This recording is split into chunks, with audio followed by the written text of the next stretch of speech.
पैसा हमारी जिंदगी का इतना बड़ा हिस्सा है, लेकिन फिर भी हम में से ज्यादातर लोग इसे लेकर इतना अपराध बोध और तनाव क्यों महसूस करते हैं?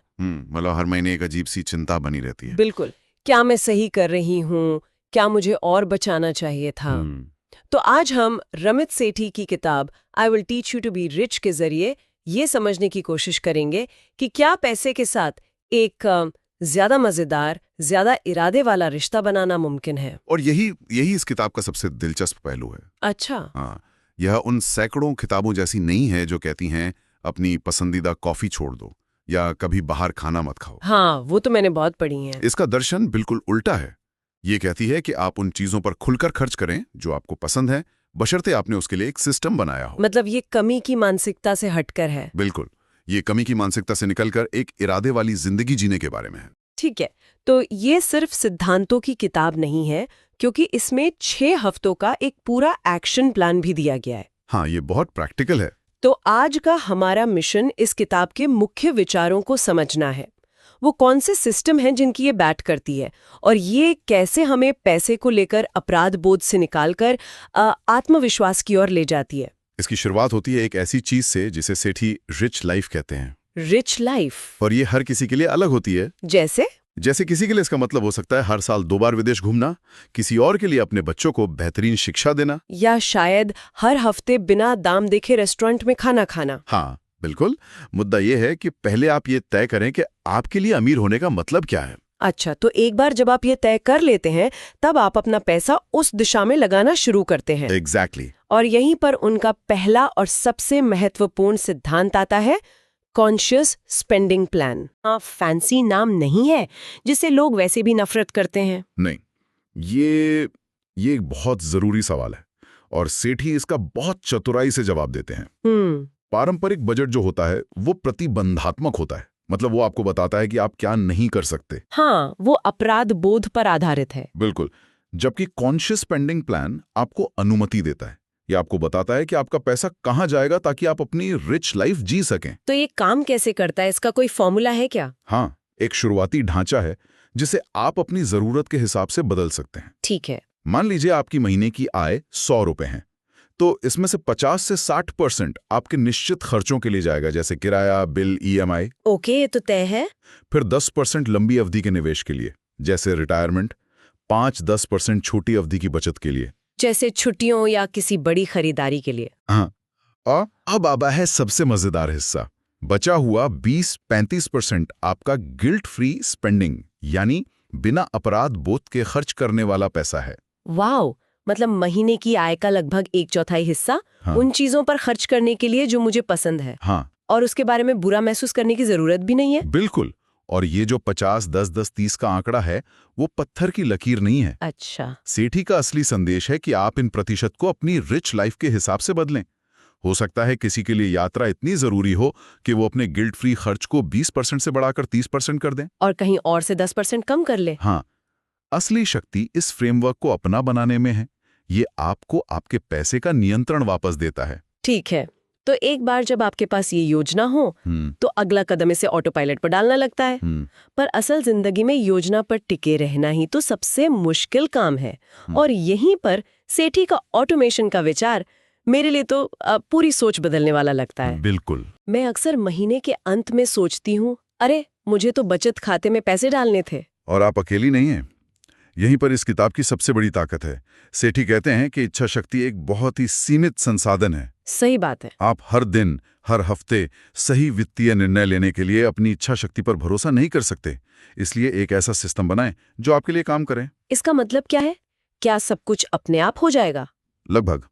इसका मतलब है कि आप महीने की शुरुआत में ही अपने बैंक में ऑटोमेटिक ट्रांसफर सेट कर दें। ओके। जैसे ही आपकी सैलरी आती है, एक निश्चित रकम आपके निवेश खाते में चली जाए, एक हिस्सा आपके बचत खाते में, और आपके सारे बिल अपने आप भर जाएं। और जो पैसा मेरे चेकिंग अकाउंट में बचता है, वो आपका गिल्ट फ्री पैसा है, जिसे आप जैसे चाहें खर्च कर सकते हैं। इसके पीछे का मनोविज्ञान तो बहुत गहरा लगता है। ये सिर्फ सुविधा के बारे में नहीं है। ये बिल्कुल भी सिर्फ सुविधा के बारे में नहीं है। ये निर्णय लेने की थकान को खत्म करने के बारे में है। अच्छा, डिसीजन फटीग। हाँ, जब आपका दिमाग हर महीने ये सोचने में नहीं उलझा रहता कि कितना बचाऊं, कहाँ लगाऊं, तो वो ऊर्जा आप अपने करियर, अपने रिश्तों या अपनी हॉबी पर लगा सकते हैं। तो असल में ये पैसे के बारे में कम और अपनी मानसिक शांति को वापस पाने के बारे में ज्यादा है। बिल्कुल। ये सिस्टम को आपके लिए काम करने पर मजबूर करता है, बजाय इसके कि आप सिस्टम के खिलाफ लड़ते रहें। ये मानसिक ऊर्जा बचाने वाली बात सीधे उनके अगले बड़े सिद्धांत से जुड़ती है ना? हाँ। यानी बड़ी जीत पर ध्यान केंद्रित करें। हाँ, ये सब आपस में जुड़ा हुआ है। सेठी का तर्क है कि ज्यादातर लोग छोटी छोटी चीजों पर अपनी ऊर्जा बर्बाद करते हैं। जैसे वो घंटों इस बात पर बहस करेंगे कि 300 रुपए की कॉफी पीनी चाहिए या नहीं, लेकिन वो कभी भी अपने बैंक से बात करके अपने खाते पर लगने वाले शुल्क को हटाने की कोशिश नहीं करेंगे। ये तो 80-20 नियम जैसा लगता है। ये बिल्कुल वही है। 20% प्रयास जो 80% परिणाम देते हैं। बिल्कुल। बस पैसे के संदर्भ में सेठी कहते हैं कि आप 300 रुपए की कॉफी पर बहस करना बंद करें और उस एक फोन कॉल पर ध्यान दें जो आपके क्रेडिट कार्ड का ब्याज 5% कम कर सकता है। या उस 1 घंटे की तैयारी पर ध्यान दें जो सैलरी में 10% की बढ़ोतरी करवा सकती है। सही कहा। एक चीज आपको कुछ 100 रुपए बचाएगी, दूसरी हजारों या लाखों। गणित बहुत सीधा है। तो बड़ी जीत है क्या? बड़ी जीत में शामिल है अपने वित्त को ऑटोमेट करना, सही निवेश चुनना, अपनी सैलरी पर बातचीत करना और बड़े खर्चों जैसे कि घर या कार के लिए मोल भाव करना। चलिए इन सब सिद्धांतों को एक साथ रख कर देखते हैं। किताब में एक पाठक की कहानी है जिसने बिना किसी तनाव के $20,000 मतलब लगभग 16 लाख रुपए। हाँ, 16 लाख रुपए की शादी की योजना बनाई। हाँ। ये कैसे संभव है? ये तो एक बहुत बड़ा खर्च है। ये किताब के दर्शन का सटीक उदाहरण है। उस जोड़े ने सबसे पहले यह तय किया कि एक शानदार शादी उनकी रिच लाइफ का हिस्सा है। ये कोई मजबूरी नहीं थी बल्कि एक सचेत चुनाव था। बिल्कुल। फिर उन्होंने अपने कॉन्शियस स्पेंडिंग प्लान का इस्तेमाल किया। उन्होंने तय किया कि वो हर महीने एक निश्चित रकम अपनी शादी के लिए बचाएंगे। और उस बचत को उन्होंने ऑटोमेट कर दिया। हाँ। और क्योंकि उन्होंने अपनी बड़ी जीत यानी शादी की बचत पर ध्यान केंद्रित किया, इसलिए उन्हें हर छोटे मोटे खर्च पर चिंता करने की जरूरत नहीं पड़ी। बिल्कुल। उन्होंने अपनी ऊर्जा इस बात पर नहीं लगाई कि फूलों पर 5,000 रुपए कैसे बचाएं, बल्कि इस पर लगाई कि उनका ऑटोमेटेड सिस्टम सही से काम कर रहा है या नहीं। तो नतीजा उन्होंने बिना किसी अपराध बोध या लड़ाई झगड़े के अपने सपनों की शादी की। ये इस जरूरी सवाल का जवाब देता है, क्या वित्तीय स्वतंत्रता का मतलब त्याग है या सही योजना के साथ अपनी इच्छा अनुसार जीने की क्षमता? ये किताब साफ तौर पर दूसरे विकल्प का समर्थन करती है। ये सब सुनने में बहुत ही सशक्त और व्यावहारिक लगता है। किताब में स्क्रिप्ट्स, चेकलिस्ट्स और टाइमलाइंस भी हैं। हाँ, जो इसे लागू करना आसान बना देती हैं। लेकिन क्या इसकी कोई आलोचना भी है? मतलब क्या ये सिस्टम हर किसी के लिए काम करता है? ये एक महत्वपूर्ण बिंदु है। एक संतुलित दृष्टिकोण रखना जरूरी है। किताब की सबसे बड़ी ताकत ही कुछ लोगों के लिए इसकी कमजोरी बन जाती है। वो कैसे? जिन्हें पहले से ही व्यक्तिगत वित्त की अच्छी जानकारी है, उनके लिए ये किताब बहुत बुनियादी लग सकती है। अच्छा। ये उन्नत निवेश रणनीतियों या धन बनाने के वैकल्पिक तरीकों, जैसे कि अपना व्यवसाय शुरू करना, पर गहराई से बात नहीं करती। और क्या कोई ऐसा वर्ग है जिसके लिए ये सिस्टम काम ही ना करे? हाँ, आलोचक ये कहते हैं कि यह सिस्टम उन लोगों के लिए बहुत अच्छा काम करता है जिनकी आमदनी स्थिर है और हर महीने एक निश्चित तारीख को आती है। लेकिन जो लोग फ्रीलांसर हैं या जिनकी आय हर महीने बहुत ज्यादा बदलती है, उनके लिए इस तरह का सख्त ऑटोमेशन मुश्किल हो सकता है। उन्हें हर महीने अपने सिस्टम को थोड़ा बहुत एडजस्ट करना पड़ेगा, जो ऑटोमेशन के set it and forget it वाले पहलू को थोड़ा कमजोर कर देता है। सही कहा। तो इन सब बातों को ध्यान में रखते हुए ये किताब असल में किसके लिए सबसे ज्यादा फायदेमंद है? मेरे हिसाब से ये 3 तरह के लोगों के लिए एकदम सही है। ओके। सबसे पहले वो लोग जो व्यक्तिगत वित्त की दुनिया में बिल्कुल नए हैं और अपने पैसे को व्यवस्थित करने के लिए एक सीधा, स्पष्ट और कार्यवाही योग्य रास्ता चाहते हैं। ठीक है। दूसरे वे लोग जो अपने वित्त को लेकर हमेशा तनाव में रहते हैं, जो पैसे को लेकर अपराध बोध से थक चुके हैं और सिर्फ बचत करने के बजाय अपने पैसे का आनंद भी लेना चाहते हैं।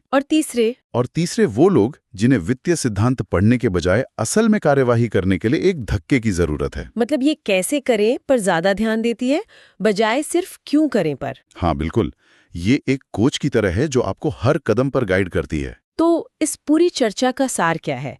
अगर हमें एक मुख्य विचार निकालना हो तो वो क्या होगा? इसका असल मतलब यह है कि I will teach you to be rich पैसे के साथ हमारे रिश्ते को बदलने का एक नजरिया पेश करती है। ये अपराध बोध और प्रतिबंधों को हटाकर इरादे, अनुमति और ऑटोमेशन को सबसे आगे रखती है। ये एक ऐसा सिस्टम बनाने के बारे में है जो आपकी सफलता सुनिश्चित करता है, आपकी इच्छा शक्ति पर निर्भर नहीं रहता, ताकि आप अपनी शर्तों पर एक समृद्ध जीवन जी सकें। बिल्कुल। ये एक बहुत शक्तिशाली विचार है, अपने लिए एक ऐसा सिस्टम बनाना जो आपकी मानवीय कमजोरियों के बावजूद काम करता रहे। हाँ, और मैं श्रोताओं के लिए एक अंतिम विचार छोड़ना चाहूंगा। जरूर। आज हमने पैसे के प्रबंधन के लिए सोच समझकर खर्च करने और बड़ी जीत के सिद्धांतों पर बात की। हाँ। क्या होगा अगर हम इन्हीं सिद्धांतों को अपने सबसे कीमती और सीमित संसाधन यानी हमारे समय पर लागू करें? अच्छा। समय पर। पैसा तो फिर भी कमाया जा सकता है, लेकिन समय नहीं। हम अपना समय कहाँ खर्च कर रहे हैं? क्या हम छोटी छोटी महत्वहीन चीजों पर घंटों बर्बाद कर रहे हैं? और क्या हम अपने समय के साथ बड़ी जीत पर ध्यान केंद्रित कर रहे हैं? वो रिश्ते, वो काम, वो अनुभव जो हमें वाकई उस समृद्ध जीवन की ओर ले जाते हैं जिसे हम जीना चाहते हैं।